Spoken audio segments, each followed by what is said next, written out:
Buenas tardes a todos. Vamos a comenzar la sesión de hoy, que la vamos a dedicar a las emociones. ¿De acuerdo? Bien. ¿Qué son, qué son las emociones? ¿Cómo nacen las emociones en el ser humano? ¿Cómo han ido evolucionando a lo largo del tiempo? ¿Y cómo podemos hoy comprenderlas de una manera mejor y ayudar a que estas emociones eh, estén a favor de nuestro autoconocimiento, de nuestra salud y nuestro cuidado personal? ¿De acuerdo? Bien. Las emociones nacen como procesos neurofisiológicos, como mecanismos y procesos neurofisiológicos. Por lo tanto, las emociones son muy corporales, ¿de acuerdo? Eh, Encaminadas a dar respuestas ante estímulos y situaciones vitales relevantes para el ser humano. ¿De acuerdo? Entonces son mecanismos, procesos neurofisiológicos que surgen para dar respuestas a estímulos o situaciones que son relevantes para el ser humano. ¿De acuerdo? Como por ejemplo, ¿cuáles son las emociones raíz o basales? Las emociones basales son el miedo, la ira, la tristeza y la alegría. ¿Vale? ¿Les entendéis rápidamente? ¿Por qué? Porque ¿cómo nace el miedo? El miedo, como emoción, nace ante un peligro vital que el ser humano observa y dice, no sé si voy a poder solucionar este problema que tiene que ver con es relevante para mi existencia o para mi supervivencia. Entonces, existe un mecanismo neurofisiológico rápido que dice, esto hay que moverse rápidamente, hay que marchar, se genera en el cuerpo una serie de mecanismos que hace que el cuerpo en ese momento tenga una vía rápida de decir, por aquí, por allá, ¿de acuerdo? Vale, entonces el miedo es como un aviso ante algo que pensamos o estamos muy seguros de que va a generarnos problemas personales o de autocuidado o de la supervivencia, ¿vale? La ira, pues la ira también es una emoción que nace desde la autodefensa. ¿Qué pasa cuando estamos con ira? Se genera como una fuerza, ¿verdad? Una potencia que cuando uno tiene eso parece que podría romper cualquier cosa, ¿no? Entonces, realmente lo que se ha producido es cambios neurofisiológicos y hormonales que hacen una subida del cortisol y un momento en el cual la energía aumenta, ¿vale? De una forma importante, de cara a ese. ¿Se escucha bien? Vale, es que he oído por ahí un ruido. Bueno, y luego existen otras dos emociones basales que son de un aspecto más psicológico, que son la tristeza y la alegría. ¿De acuerdo? Bueno, vamos a encaminar la sesión de hoy a ver estas cuatro emociones y cómo se producen los mecanismos para poder entender su vía de actuación. ¿De acuerdo? ¿Qué quiero decir con esto? En el cuerpo existen dos vías en las cuales se expresan las emociones. Uno se llama la vía corta y otra es la vía larga. ¿Qué quiere decir la vía corta? Esto lo explicó un psicólogo que se llamaba Joseph Ledoux, que estudiando todo el cuadro emocional se dio cuenta de que hay un proceso automático reflejo en el cual el estímulo desencadena una información en el tálamo, ¿vale? Y esa información pasa directamente a la amígdala. La amígdala es la responsable dentro del cerebro, del área subcortical del cerebro, que genera todo el proceso emocional. Por eso muchas veces habéis escuchado esto del rapto amigdalar, ¿no? O sea, el rapto emocional, es decir, cuando estamos inmersos en una emoción, no sabemos cómo controlarla y estamos secuestrados emocionalmente. Eso es porque se ha producido, generalmente esto ha sido a posteriori, pero anteriormente esto era necesario para poder huir o poder defenderse. ¿De acuerdo? Tener esta vía rápida de actuación. Tú no piensas y el cuerpo tiene su inteligencia interior, hace los mecanismos necesarios para que tú puedas huir o te puedas defender. ¿De acuerdo? Esto sería la vía corta. Y luego existe otra, que es la vía larga, ¿vale? En la cual la información le llega al tálamo, ¿de acuerdo? Y el tálamo, antes de mandar la información a la amígdala, existe una vía de comunicación con la corteza cerebral. ¿De acuerdo? Esto se llama la vía larga. Es decir, el espacio entre el estímulo y la respuesta ya no es tan automática, ya hay un mecanismo más largo en la cual interviene la corteza prefrontal principalmente, que nos permite hacer una observación más reflexiva de la emoción y, por lo tanto, una reacción no tan refleja y tan automática y dar, por supuesto, una respuesta que sea un poquito más elaborada y más armoniosa. ¿Me explico? Más o menos, básicamente para que entendamos. ¿De acuerdo? ¿Qué sucede? Que, salvo en situaciones, bueno, hoy en día, ¿qué vamos a decir? Porque hay tantas situaciones violentas y de guerra que yo creo que todavía esto de la vía corta es bastante necesario, por lo menos en ciertos países, ¿no? Pero en la sociedad occidental y sobre todo en la sociedad privilegiada en la cual nosotros vivimos, la evolución de las emociones, eh, hemos tenido un problema. ¿Qué problema hemos tenido? El problema se llama generalización. Es decir, como ya no existe tanto este problema de huir o la supervivencia no se ve afectada tanto como en las épocas de hace mil o 1500 años o 2000 años, bueno, ahora la evolución mental y psicológica ha hecho que las emociones tomen un carácter diferente. Es decir, eh, hay más problemas psicológicos de relación que problemas de supervivencia, ¿correcto? Vamos a decirlo de alguna manera así, aunque posiblemente, como digo, en algunas partes del mundo todavía no sea esto así del todo. Entonces, ¿qué ha sucedido? Hay un proceso que en psicología se llama la generalización. ¿Qué es esto de la generalización? Pues bueno, lo que sucede es que cuando de manera reiterativa se produce una emoción y nosotros hemos dado una reacción o una respuesta determinada, ¿de acuerdo? Cada vez que se presenta esta emoción, nosotros tendemos a responder con la misma forma que lo hemos hecho anteriormente. ¿Me entendéis? O sea, ¿me explico? Entonces, ¿qué sucede? Que se produce una generalización del proceso. No siempre tiene que ser así, ¿vale? Entonces, prácticamente pasamos a una vía corta. A nivel psicológico, cualquier estímulo que merece la pena reflexionarlo, observarlo, lo automatizamos y ponemos el piloto automático emocional y en vez de responder de forma armoniosa, fructífera y adecuada, ¡pum!, hacemos una reacción refleja. ¿Os ha pasado también esto? Sí. La generalización. Pues esto se llama generalización. Que de otra manera también se llama piloto automático, que no solamente es el piloto automático funcional, sino también el piloto automático emocional. ¿Vale? Bien, pues esto es cómo está la situación emocional en el momento actual. Y lo que sabemos es que existen estas dos vías de gestión emocional. Una que en la cual no podemos intervenir porque la inteligencia del cuerpo ya sabe cómo actuar, que es la vía corta, y otra que es la vía reflexiva o la vía larga. Y lo que tenemos que darnos cuenta, ser conscientes de en qué momento la vía corta está entrando a nivel de respuesta emocional de manera inadecuada.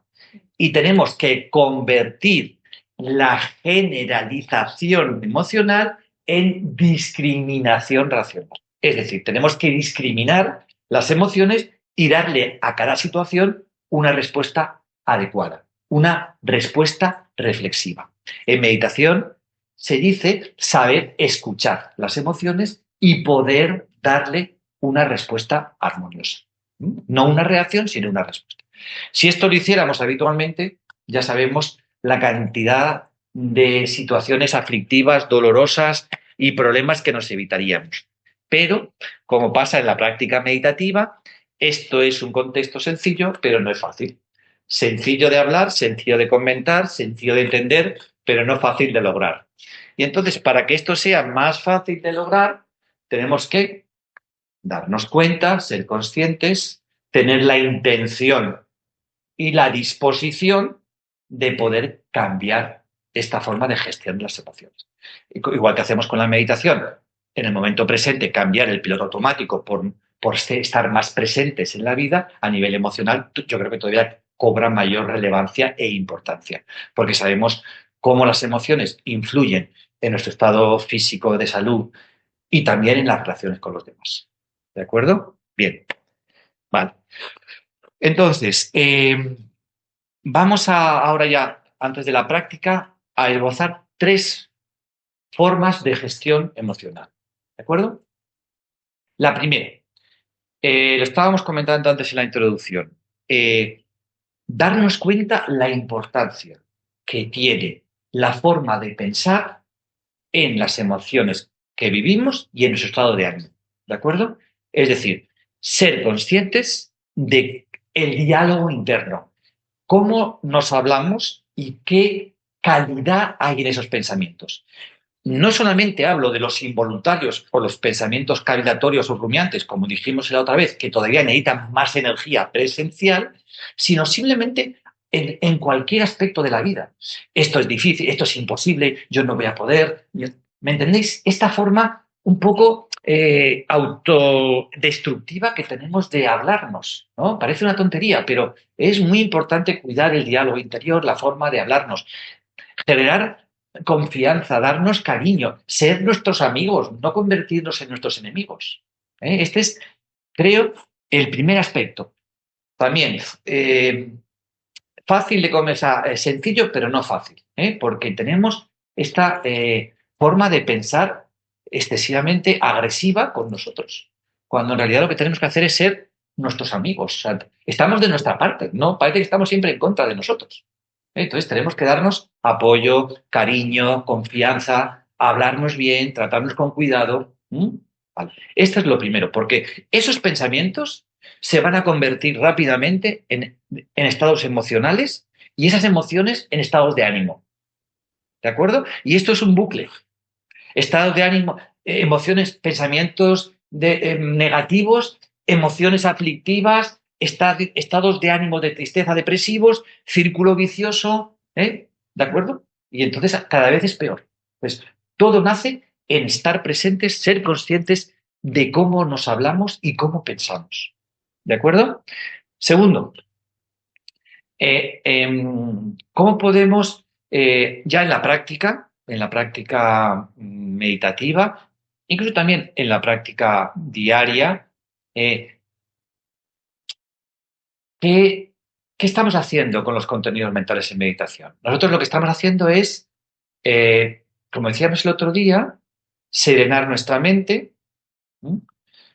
Estamos haciendo que nuestra mente sea más ecuánime, es decir, estamos eliminando la reactividad mental y con eso estamos mejorando la lucidez. Es decir, el espejo de la mente, la lente del microscopio de la mente, que quiere observar con mayor certeza y lucidez cualquier cosa, necesita limpiarse de impurezas. Y las impurezas, que generalmente se hacía antiguamente, es este exceso de divagación, de dispersión, de rapidez en todo, ¿no? Entonces estamos tan inestables que no tenemos capacidad de observar las cosas como son, porque para observar algo con cierta claridad, lo primero hay que parar y queremos verlo todo con esa rapidez y esa falta de pausa, ¿no? Entonces lo primero que hacemos es pausarnos, generar esa distancia, ¿vale? Esa imparcialidad, observando los pensamientos y los contenidos mentales como si fueran de nuestro mejor amigo, de un ser querido, con la intención de ayudarle, de darle cariño, no de fastidiarle. Entonces, esa es la distancia psicológica que hablamos para observar las sensaciones y observar los pensamientos, y lo mismo hacemos con las emociones. ¿De acuerdo? Entonces, poníamos el ejemplo con los pensamientos de esta metáfora budista que era mirar al cielo. Tanto que también se pueden aplicar a las emociones. Es decir, las emociones como los pensamientos son esas nubes que están en el cielo, ¿de acuerdo? Y nosotros lo que queremos es mirarlas, darnos cuenta de lo que son, pero también darnos cuenta que todo eso es impermanente, como decía, esto también pasará. Es decir, no nos identificamos con esos contenidos mentales, no nos identificamos con los pensamientos, están en nosotros, están en nuestra vida, ¿de acuerdo? Pero tiene esa naturaleza, que es la que observamos, de empezar, duran un tiempo y terminan.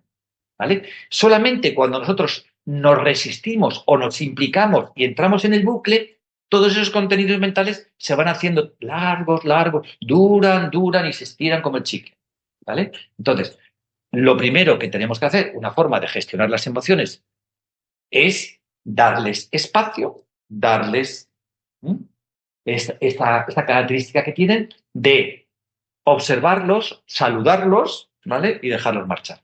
¿De acuerdo? Darles espacio para observarlos y dejarlos marchar. Y podemos apoyarnos también en esa frase. Esto también pasará. Como miraros esa imagen en las nubes y las tormentas que pasan y luego otra vez vuelve a estar el firmamento, el cielo azul y vuelve otra vez la tranquilidad. ¿De acuerdo? Esta es una de las formas que tenemos, que es lo que se llama la conciencia sin elección, el observador, ¿no? O podemos observarlo. Generalmente esta práctica, cuando ya tenemos cierta experiencia, la podemos utilizar en la vida diaria. Porque la siguiente forma de gestionar las emociones es lo que se llama la introspección. Y eso sí que requiere un momento como este, una práctica formal en la cual tenemos un tiempo para poder observar nuestras emociones y gestionarlas de manera más elaborada, podríamos decir, ¿no? Entonces tenemos estas tres formas. Primero, darnos cuenta cómo nos hablamos, cuál es nuestro diálogo interior y la íntima relación que tienen los pensamientos, sobre todo los pensamientos negativos, la forma de que nos hablamos, con las emociones aflictivas y con los estados de ánimo. ¿De acuerdo?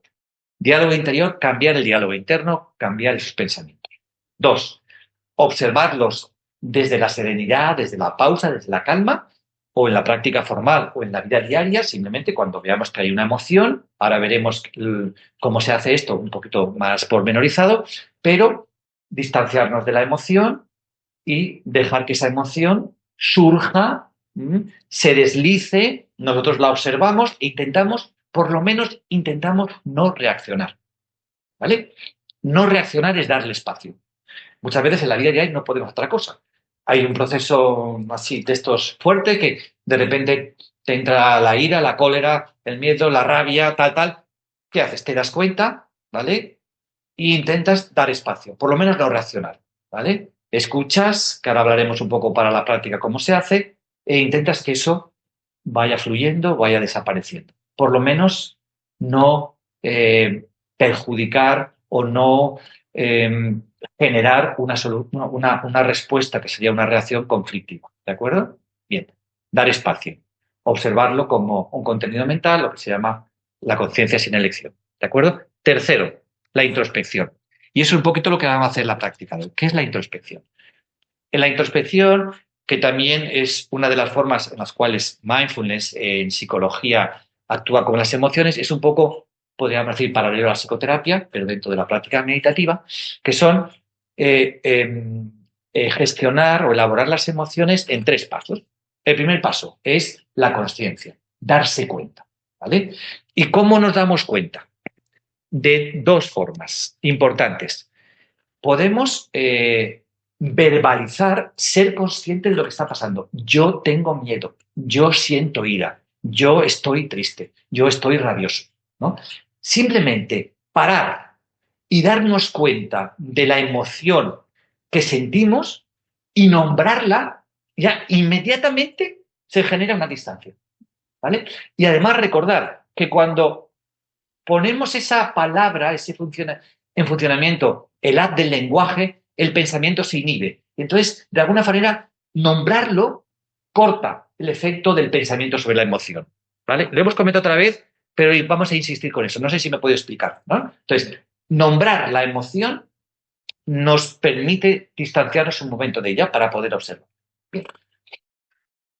Segundo, y muy importante en lo que es la conciencia de la emoción, como hemos dicho al principio, las emociones neurofisiológicamente son muy corporales, nacieron en el cuerpo. Nosotros las sentimos en la mente, pero son muy corporales. ¿Por qué? Porque antes de tener una respuesta en la mente, ya son sensibles en el cuerpo, ya las podemos sentir en el cuerpo. Cuando tenemos esa ira o tenemos ese miedo o tenemos esa rabia o esa tristeza, ¿qué es lo primero que aparece en el cuerpo? La conciencia. De repente nos cambia la respiración, el estómago se nos cierra, tenemos tensión en el cuerpo, nos cambia la forma de respirar, el corazón se acelera, ¿no? O sea, daos cuenta en donde, donde primeramente se expresa la emoción es en el cuerpo. Entonces, cuando tomamos conciencia de eso, en cuanto nos damos cuenta de que existe la emoción, está en nosotros y está en el cuerpo, tenemos un tiempo para que al darnos cuenta podamos separarnos de ella, ¿vale? O sea, si tenemos la suerte de verla venir y observarla, la nombramos y la sentimos en el cuerpo, ¿de acuerdo? Y solamente en ese nombrarlo y en ese sentirlo en el cuerpo, vamos a encontrar por lo menos un espacio de no reacción. Vamos a ver luego qué pasa, ¿vale? Pero eso ya es muy importante. El segundo paso de la introspección a nivel emocional o de la gestión emocional, después de darnos cuenta, ser conscientes de la emoción y sentirla en el cuerpo, es permitir aceptar la emoción. Esto parece una obviedad, pero generalmente no lo hacemos con tanta habilidad. ¿Por qué? Porque generalmente lo que hacemos es evitarla, reprimirla. Huimos o nos bloqueamos, que son las formas de actuación que tiene el ser humano ante el colapso psicológico, podríamos decir, o ante una emoción tan fuerte, generalmente o nos bloqueamos, o la evitamos, o la reprimimos. ¿Es eso? ¿O no actuamos? No la afrontamos, pero no la afrontamos porque no la aceptamos. No, no estamos acostumbrados, por lo menos en nuestro entorno, a aceptar las situaciones dolorosas o aflictivas. Estamos muy, como decíamos antes, muy adicionados a lo placentero, a lo cómodo y a lo confortable. Y todo lo que es un poquito dificilito, pues lo evitamos o lo dejamos por aquí o por allá, no afrontamos. Entonces, como no afrontamos, ¿qué sucede? Que todo lo que resiste, persiste. Es decir, todo lo que bloqueamos, porque no lo queremos afrontar, vuelve otra vez y vuelve otra vez, vuelve otra vez hasta que lo podamos afrontar. ¿Vale? Y esto es un poco las enseñanzas de la vida, ¿vale? Por eso explicaremos más adelante que las emociones, en realidad, las hemos convertido en enemigos, pero no son enemigos. Las emociones están diciendo cosas con respecto al entorno externo o a nuestra situación psicológica interna. Nos están diciendo que tenemos que afrontar una serie de cosas, que tenemos que pasar de la evitación a la aceptación para poder encontrar una respuesta, porque si no, eso se va a repetir. ¿De acuerdo? Y esos son los aprendizajes que luego veremos que llevan la emoción. Entonces, segundo, aceptar. Aceptar la emoción quiere decir aceptar que vamos a vivir quizás momentos difíciles y desagradables, porque las emociones no son en un principio agradables. Tanto la sintomatología corporal como los pensamientos que la acompañan, como estas situaciones que llevan, ¿vale? Son molestas de alguna forma, son difíciles, son dolorosas. Entonces, en meditación hablamos de permitir que las cosas sean como son. Permitir en este momento y ante esa conciencia ver la emoción tal y como es, aceptarla. Y permitir que esa emoción se exprese. ¿Por qué está aquí la emoción? ¿Qué quiere de mí la emoción? ¿Qué haría yo si me dejara llevar por la emoción? Todas estas cosas. En un momento, en cuando tú dices sí a la emoción, aceptas, todo eso surge. ¿Vale? ¿Qué sucede muchas veces? Que cuando decimos que sí, muchas veces nos entra todavía más taquicardia, ¿no? De alguna forma, ¿no?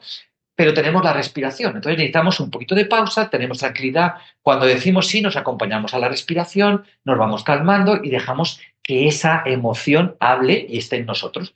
El tiempo necesario para que nos dé su mensaje y luego se marche.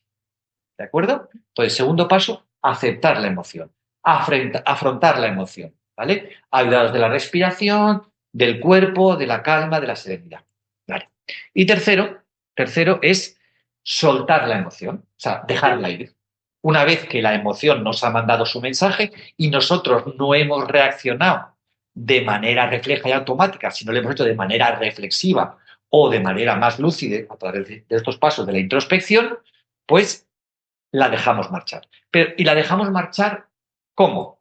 Con dos aspectos, igual que la respiración nos ayuda a afrontar la emoción, la autocompasión nos ayuda a permitir soltar la emoción. ¿De acuerdo? ¿Por qué? Porque hemos vivido la emoción nos ha dado su mensaje y ese mensaje cuando lo aceptamos tiene como consecuencia un aprendizaje de vida, ¿de acuerdo? Pero como ha sido un momento difícil, nosotros lo que hacemos es que nos damos cariño. nos abrazamos, acordaos de Thich Nhat Hanh, que decía que la emoción es como el bebé que llora y la conciencia, nosotros somos la madre que acuna al bebé que llora. ¿De acuerdo? La conciencia es la madre y la emoción somos nosotros, a nuestra propia emoción. ¿De acuerdo? Entonces, otra metáfora de Thich Nhat Hanh también a nivel de la conciencia que hablaba de que las emociones, gestionar las emociones es como poner en un caldero con agua caliente una patata que está muy dura. Entonces, el fuego y el agua y el espacio del caldero sería la conciencia y la patata dura sería la emoción. A base de darle conciencia, la patata se va reblandeciendo, ¿no? Son dos metáforas de conciencia y de compasión que son bastante interesantes. ¿De acuerdo? Pues eso es un poquito el proceso de gestión introspectiva en el cual nosotros podemos, en la práctica, gestionar nuestras emociones. ¿De acuerdo? Primero, ser consciente. Segundo, aceptar la emoción y luego soltar la emoción, dejarla ir con autocompasión y con cariño, dándonos cuenta de que es un aprendizaje de vida, que las emociones no son nuestros enemigos. No hay nada en el cuerpo y en realidad en la inteligencia emocional, la inteligencia sensorial del cuerpo, no hay nada realmente negativo. Lo que es negativo es nuestra interpretación de las emociones y cómo las gestionamos o cómo las vemos. Porque en realidad, como hemos dicho, las emociones son procesos neurofisiológicos y mecanismos de energía que tiene el cuerpo para encontrar respuestas a problemas relevantes, bien sea a nivel físico, bien sea a nivel psicológico. Y nosotros al final le decimos qué malas son las emociones. Cargamos contra las emociones, porque es que no entendemos realmente qué son y para qué están las emociones.